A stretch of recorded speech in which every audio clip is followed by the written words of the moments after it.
여러분 안녕하세요. 심효순의 계사입니다.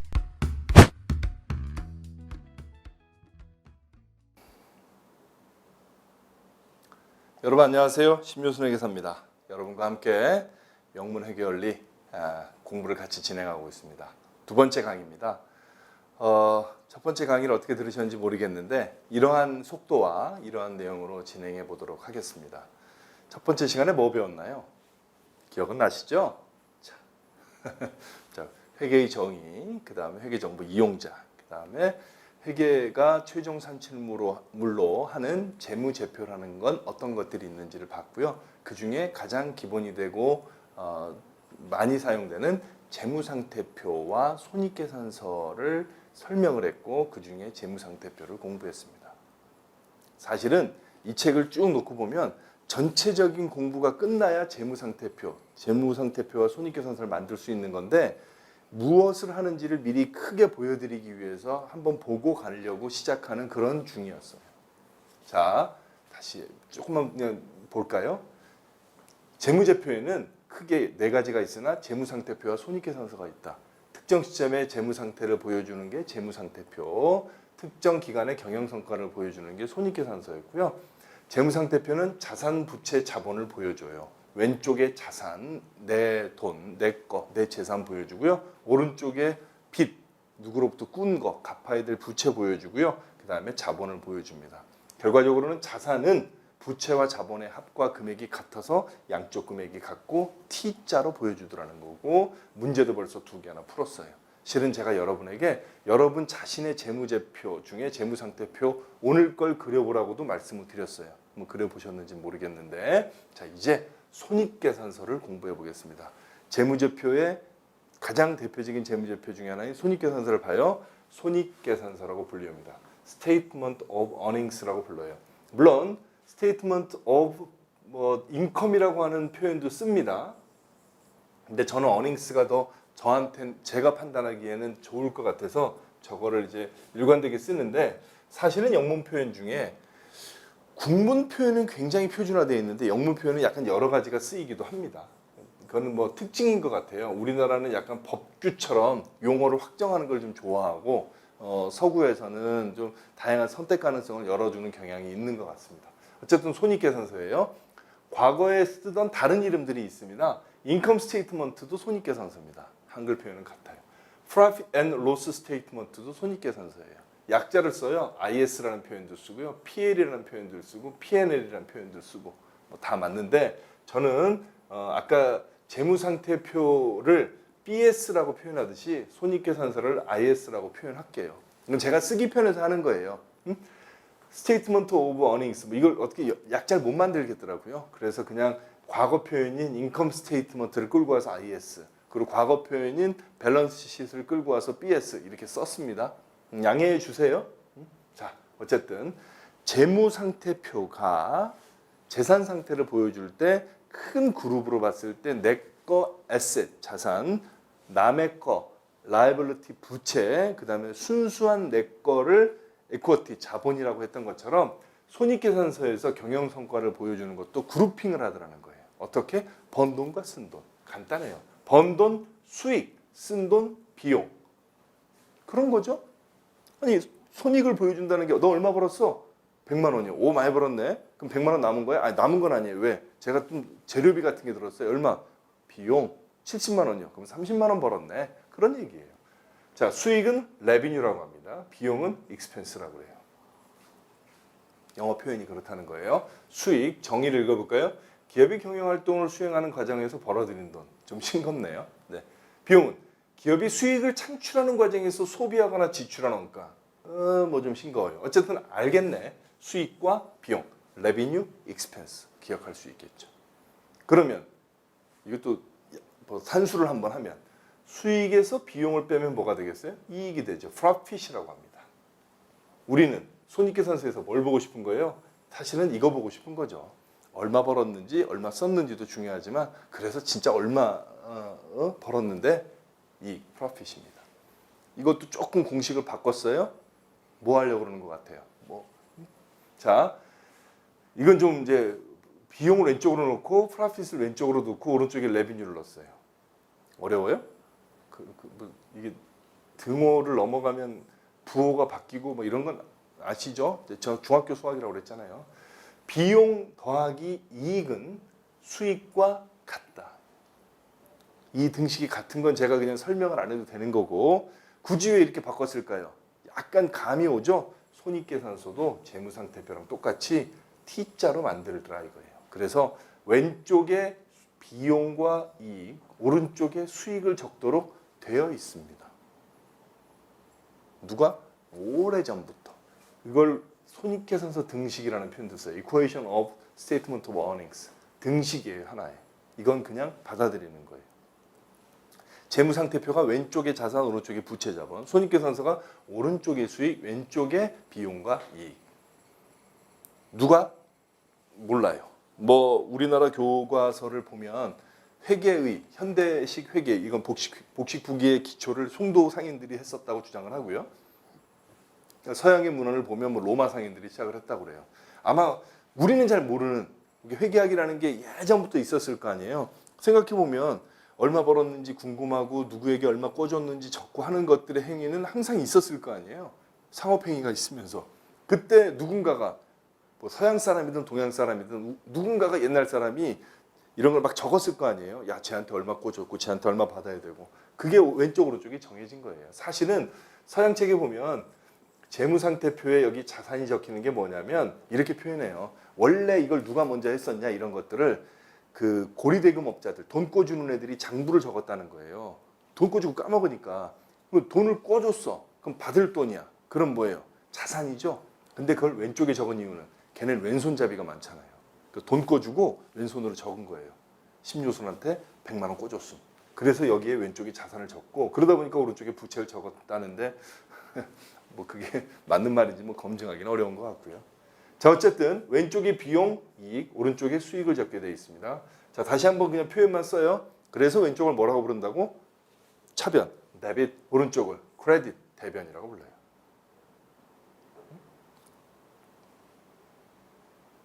응? 아니, 앞에도 있었잖아요. 이거 잠깐만, 여기도 있었잖아요. 똑같이. 사실은 이것도 헷갈려요. 차자면 크레딧이면 좋겠고 대자면 데빗이면 좋겠는데 뭐 좀 껄껄껄껄하죠. 자, 이렇게 되어 있습니다. 이때 한 가지 얘기만 할게요. 프라핏이 이익이잖아요. 이거는 어떻게 보면 그냥 직역에 가까운 단어인데 회계에서 사실은 손익계산서 맨 끝에 적히는 이익은 net income이고 순이익 혹은 당기순이익이라는 표현을 써요. 잠깐만, 이거 뭐냐면 자, 이익이라는 말은 수익에서 비용 뺀 게 이익이에요. 알겠어요. 근데 손익계산서를 그리면 이 자리에 프로핏을 쓰는 게 아니라 프로핏 틀렸다는 게 아니라 개념은 프로핏인데 구체적인 표현은 넷인컴이라고. 구체적인 표현은. 오케이? 그 정도만 하고 문제를 좀 풀어볼게요. 문제를 풀어봐요. 자, 그러면 케이스 1-3이에요. 케이스 1-3. 자, 13페이지 케이스 1-2 아까 풀었던 바로 앞 시간에 풀었던 재무상태표의 연결이에요. 우리라는 회사가 2월 한 달 동안 이제 영업을 한 거야. 그 앞에까지는 그냥 자산이 증가 감소했으나 2월에 컨설팅을 수행하고 60만 원 수수료 받았어요. 현금으로. 그다음에 2월 10일 날 급여를 30만 원 줬어요. 현금으로. 2월 15일 사무실을 빌렸나 봐요. 임차료 비용이죠. 15만 원을 지급했어요. 자, 2월 1일부터 2월 28일까지 수익과 비용을 기록해봐라 이거예요. 기록해봐라. 차변과 대변에. 뭐 여기 적어놨죠? 어떻게 됐어요? 수익을 어느 쪽에 적는다고? 오른쪽. 비용은 왼쪽. 얘기했죠? 적어보라고. 이 수익 뭐 있어요? 컨설팅하고 60만 원 받은 게 수익이네요. 그래서 여기다가 60만 원 적게 돼 있어요. 아이고. 그런데 명칭이 뭐라고요? 써준 거예요, 답을. 서비스 레빈이라고 그랬죠.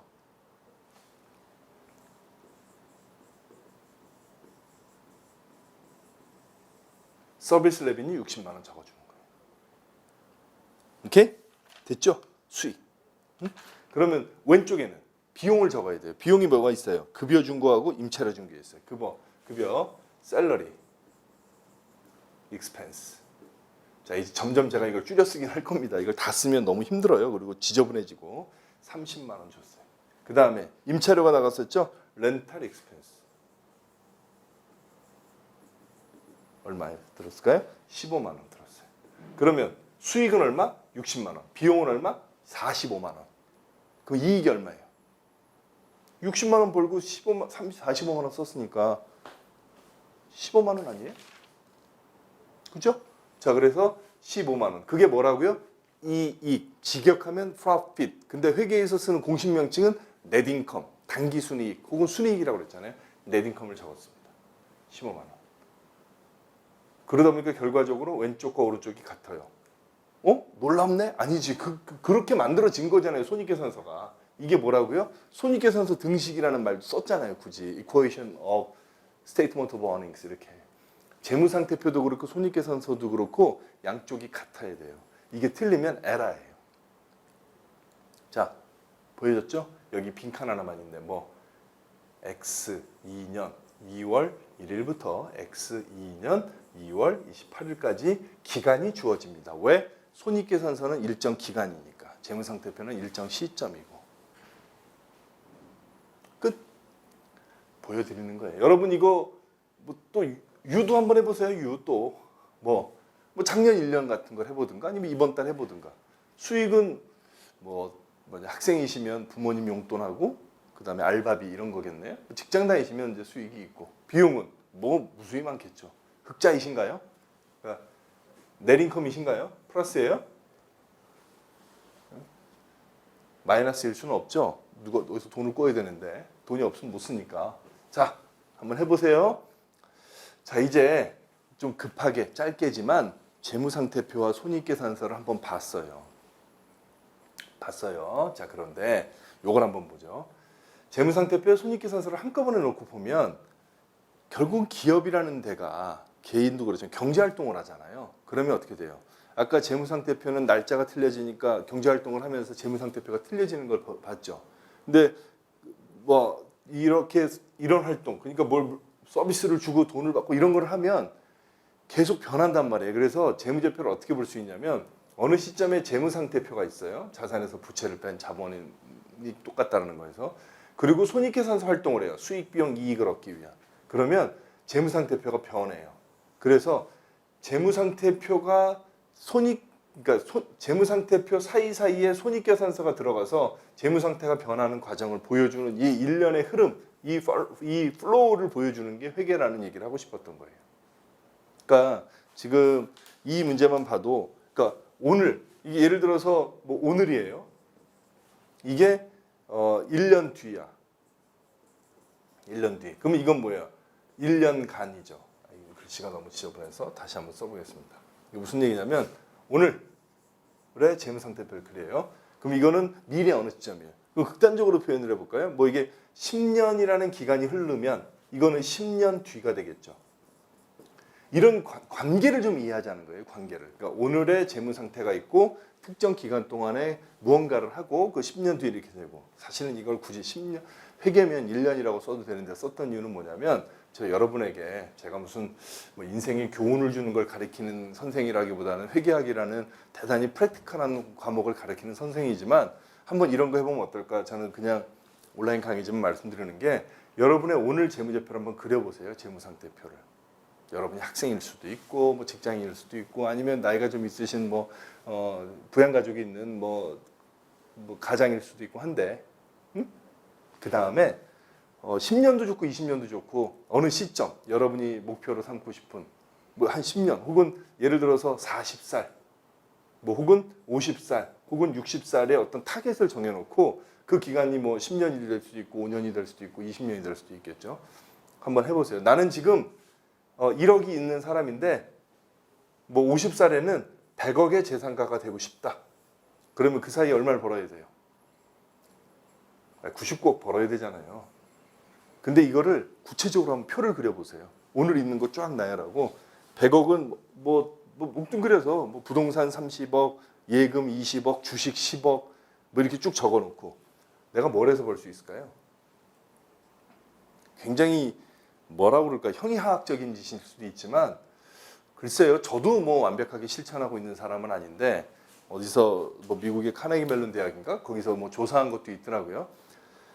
대학교 졸업할 때 꿈이 있는 사람과 없는 사람, 그리고 그 꿈 혹은 계획이 명확한 문장으로 있는 사람과 없는 사람, 좀 더 나가면 그 꿈이 뭐 그 꿈이 꼭 금전적인 꿈만 인생의 꿈은 아니겠지만 명확한 금액으로 제시되어 있는 사람과 아닌 사람들을 비교해 봤더니 명확하게 문장으로 그리고 구체적인 내용으로 금액으로 적혀져 있던 사람의 평균적인 그 나중에 부의 수준과 사회적 성공의 수준과 막연하게 나는 열심히 살 거예요, 잘 될 거예요라고 하는 사람들의 차이는 엄청나게 나더라. 그래서 여러분들이 혹시 뭐 이 강의를 듣고 모두 그렇게 하실 거라고까지 기대하거나 강요하는 건 아니겠으나 오늘 여러분이 기왕에 회계 원리를 배웠다면 여러분이 타겟으로 하는 30이든 40이든 50이든 60이든 날짜의 재무상태표와 그 동안의 손익계산서를 한번 그려보고 어딘가 책갈피에 꽂아놓으면 여러분 삶에 말하자면 뭐 이정표가 될 수 있지 않을까요? 좌표가 있지 않을까요? 라고 생각을 해봅니다. 물론 수정도 해야 되겠지만 넌 했냐?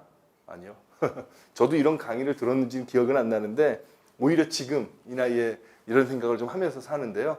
여러분 한번 해보시기를 그냥 권해드립니다. 권해드려요. 자, 수업이 옆으로 좀 갔네요. 재무제표 중에 재무상태표와 손익계산서의 관계에 대해서 이야기를 하고 있었던 중입니다. 자, 됐어요? 좀 더 나가볼게요. 아까 자본을 공부했던 기억이 나는데요. 자본이 뭐였어요? 자산 빼기 부채가 자본이고 자본의 항목은 그러니까 자산의 항목은 건물, 비품, 현금이었고 부채 항목은 차입금이 예를 들어졌는데 더 많아요. 나중에 배워. 자본은 아까 자본금이라는 표현을 썼죠. 자본금이 뭐예요? 주주가 낸 돈이 자본금이에요. 그러면 회사는 주주가 낸 돈만으로 끝이 아니라 방금 여기서 봤듯이 벌어서도 부자가 되죠. 사실은 여기서 말하는 15만 원만큼 회사가 부자가 됐잖아요. 그게 자본으로 간다고. 이게 뭐예요? 당기 순이익의 누계가 이익잉여금이라는 표현이 있어요. 그러니까 자본은 크게 자본금과 이익잉여금으로 구성됩니다. 리테인드 어닝으로 구성돼요. 그게 무슨 어려운 말이에요? 조금 어려워요? 근데 이거는 처음 들어본 말이니까 어려워요, 여러분. 그건 뭐 너무 걱정하거나 좌절하지 마세요. 자, 자산은 부채 플러스 자본이라는 재무상태표 등식에서 자본의 항목이 뭐가 있냐고 봤는데 우리가 하나 배운 건 캐피탈, 자본금, 주주가 낸 돈은 배웠어요 이미. 그런데 더 있다. 뭐 주주가 낸 돈하고 엔드 손익계산서 경영성과에 따라서 벌어들인 이익이 있어요. 그게 넷인컴이잖아. 그거의 누계를 자 차분히 들어봐요. 이익잉여금. 이익이 난 것을 안 쓰고 잉여로 가지고 있는 돈. retained 보유하다. retained 보유하고 있다. earnings를 retain하고 있는 거예요. retain 안 하면 어떡할 건데? 좀 앞선 얘기지만 여러분 기업이 배당이라는 걸 준다는 거 알죠? 만약에 배당을 줘버렸으면 retain 되지 않았잖아요. retained earning 지금 가지고 있는 잉여금이에요. 이 두 개로 구성된다. 이걸 왜 갑자기 설명하냐고? 이 다음에 써먹으려고. 이거 하려고. 응? 자, 그래서 17페이지쯤에 보면 케이스 1-2와 1-3을 연결을 시킨 다음에 재무상태표를 그려보라는 거예요. 그러니까 무슨 얘기냐면 2월 28일에 재무상태표 그려보라는 거예요. 지금 이 책이 생각보다는 쭉 연결되고 있어요. 보세요. 아까 그 1월 31일 재무상태표가 케이스 2잖아요. 2월 28일 재무상태표 그려보라는 거예요. 어떻게 그려요? 왜 못 그려? 바뀐 게 조금밖에 없잖아요. 다시 볼게요, 여러분. 그러면 예제에 보면 1-3번에 보면 현금 받고 컨설팅 수행했고 현금 주고 급여 줬고 현금 주고 임차료 나간 거를 반영해서 현금은 줄었겠지. 들어온 것도 있고 아니 현금이 변했겠지. 그죠? 얘는 안 변했어. 얘도 안 변했고. 외우니까 쓸게요. 10만 원, 40만 원. 그 다음에 차입금 변했어요, 안 변했어요? 손익계산서에서. 차입금 변한 거 없죠? 얘 안 변했어. 뭐 얼마였지? 75만 원이었나? 그래, 맞아. 75만 원. 그대로 적어. 그리고 자본금 변했어요, 안 변했어? 안 변했지. 그 60만 원 그대로 적고. 나머지만 보자고. 응? 요거 변했죠. 새로 생긴 거니까. 자, 그러면 그거를 똑같이 16페이지 상단에 만들어 놨어요. 16페이지 상단에. 그죠? 그 이퀴먼트하고 빌딩은 변화가 없어. 차입금도 변화가 없어. 캐피탈도 변화가 없어. 리테인드 어닝하고 캐시만 변해요. 캐시는 뭐예요? 수익으로 60만 원 들어왔고 비용으로 30만 원 나갔고 15만 원 나갔어요. 그러니까 85만 원이 얼마가 됐다고? 100만 원이 됐어요. 그래서 왼쪽 차변은 150만 원이 합계고요. 자, 그 다음에 자본은 그대로 60만 원인데 당기순이익이 얼마였어요? 15만 원. 그게 뭐라고? 당기순이익, 넷인컴이 누적된 게 이익잉여금이라고 그랬잖아요. 리테인드 어닝스라고 그랬잖아요. 여기 얼마 들어가요? 15만 원. 당연히 여기 150만 원이 맞아. 이게 틀리면 문제 잘못 푼 거니까. 이게 뭐예요? 1월 31일 날 재무상태표에서 2월 1일부터 2월 28일까지의 경영성과가 가감되어서 반영된 2월 28일 날의 재무상태표예요. 이 흐름을 쫙 같이 공부하려고 제가 여기에 이거를 그려놓고 설명을 해본 거예요. 아주 심플한 예지만 재무상태표와 손익계산서를 벌써 두어 개씩 그려봤어요. 이게 바로 여러분들과 제가 이번 한 달이 될지 두 달이 될지 서둘러만 한 달 안에 들을 수 있겠죠, 여러분. 회계 원리의 최종 산출물입니다. 이렇게 심플하냐고요? 복잡하죠. 개인도 이거보다 복잡할 건데 뭐 법인은 훨씬 복잡하고 이 교과서에서도 이거보다는 좀 복잡한 것, 다양한 이벤트들, 재고를 사고 팔았다, 사채를 발행했다, 건물을 샀다, 감가상각을 한다 등등의 주제를 막 섞어서 같이 공부할 거예요. 일단 이런 거 하는 거예요. 감 오시죠? 네, 감 오십니다.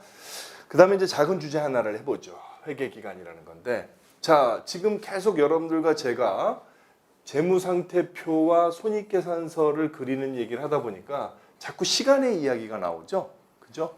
뭐 1월 1일이 어쩌고 2월 1일이 어쩌고. 자, 그래서 회계는 특정 기간을 미리 정해서 그 기간을 대상으로 회계가 정리되고 보고됩니다. 이와 같이 회계가 재무제표를 만들어서 보고할 때 쓰는 하나의 그 단위, 그 기간의 구분을 뭐라고 그러냐면 회계기간이라고 그래요. 회계기간. Accounting period라고 합니다. 오케이? 회계기간. 이건 회계연도라는 표현도 써요. 이건 물론 fiscal year. 사실 이제 보통 회계가 연도 단위로 이루어지기 때문에 회계연도라는 표현이고 회계기간이라는 표현은 같은 표현이에요. 근데 회계는 어카운트 피리어드는 좋은데 피스컬은 이제 재정 이런 뜻인데요. 피스컬 이어라는 표현을 많이 씁니다. 보통 그래서 사실은 결론부터 좀 무식하게 얘기하면 우리나라, 미국도 그렇고 우리나라의 대부분의 기업들의 회계 기간은 1월 1일부터 12월 31일까지의 1년을 하나의 회계 기간으로 해요. 그래야만 하나요? 아니요. 그런 게 일반적인 거지 다른 경우도 있어요, 여러분.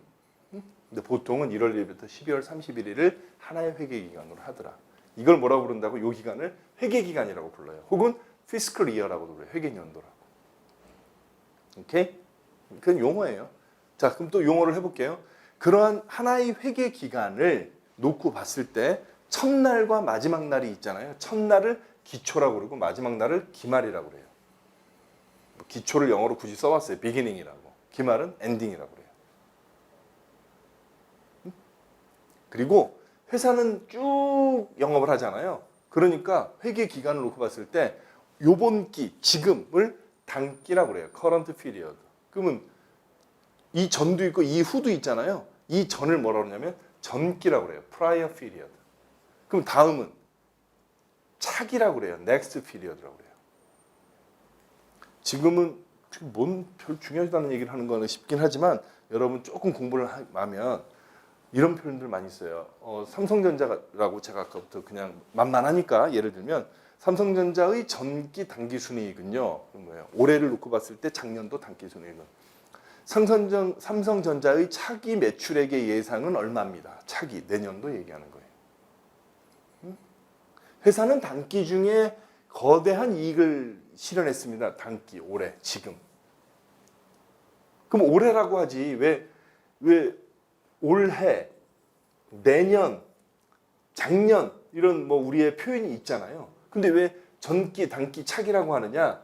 이 표현을 써도 나쁘지는 않을 텐데 이 얘기예요. 1월 1일부터 12월 31일로 되어 있는 회계 기간이 많은 수를 차지한다는 얘기는 드렸지만 100%는 아니에요. 법은 아니기 때문에. 사실은 해외 기업은 또 틀려요. 일본 기업은 뭐 6월 말 법인이 많고요. 유럽 기업은 3월 말 법인도 꽤 많아요. 왜 각 나라마다 학기가 틀리다는 건 이미 알고 있잖아요. 우리나라는 3월 달에 개강하지만 미국은 8월 달에 개학해요. 1학기가 그때예요. 일본은 4월인가 우리랑 좀 틀리다고 들었는데 그런 것처럼 틀리고 심지어 우리나라 기업들도 4월 1일부터 3월 31일인 기업들이 있어요. 약간 좀 스토리는 웃기긴 해요. 옛날에 정부가 강제적으로 12월 말이 너무 복잡하니까 제2금융권에 해당하는 보험이라든지 증권사는 3월 31일로 강제로 밀어냈던 적이 있어요. 지금은 다시 돌아오고 있긴 하지만 정하기 나름이에요. 물론 대부분 귀찮으니까 1월 1일부터 12월 31일로 하죠. 응? 자, 단기, 차기, 전기, 뭐 기초, 기말 뭐 이런 거 알아들으시겠죠? 여기 하나 표현 더 쓸까? 이걸 이렇게 하자. 여기에 기초와 기말 말고 요 회계 기간 중을 기중이라고 그래요. 기중. 그 단기, 기중 뭐 이런 표현도 씁니다. 자, 여긴 뭐예요? annual, semi-annual, quarterly financial statement는 뭘 쓰고 싶었던 거예요? 이거를 재무제표를 그러니까 12월 31일 날 만든다는 거 아니에요? 1년치 재무제표를. 그런데 재무제표를 1년에 한 번 만드는 건 뭐 잘못됐다는 건 아닌데 1년이 꽤 길잖아요. 그래서 예를 들어 뭐 이해가 죠. 실제로 상장사는 재무제표를 더 자주 만들어서 발표하도록 정부가 강제했어요. 왜? 주주들이 그 회사가 잘 되고 있는지를 좀 알고 싶잖아요. 그래서 사실은 상장사는 분기별로 발표합니다. 쿼터리. 그러니까 여기 3개월마다 하나씩 하는 거예요. 반기에도 그러니까 물론 이제 반 지나면 분기. 그러니까 재무제표가 애뉴얼은 연간 재무제표예요. 세미 애뉴얼은 반기 재무제표예요. 이거는 연차 재무제표, 이거는 반기 재무제표, 이건 분기 재무제표. 이게 각각 있다. 만들 수 있다. 최소한 연차 재무제표는 만들지만 연간 재무제표는 만들지만 분기별로 혹은 반기별로도 만들 수 있어요. 그렇다는 얘기를 여러분에게 해드리는 거예요.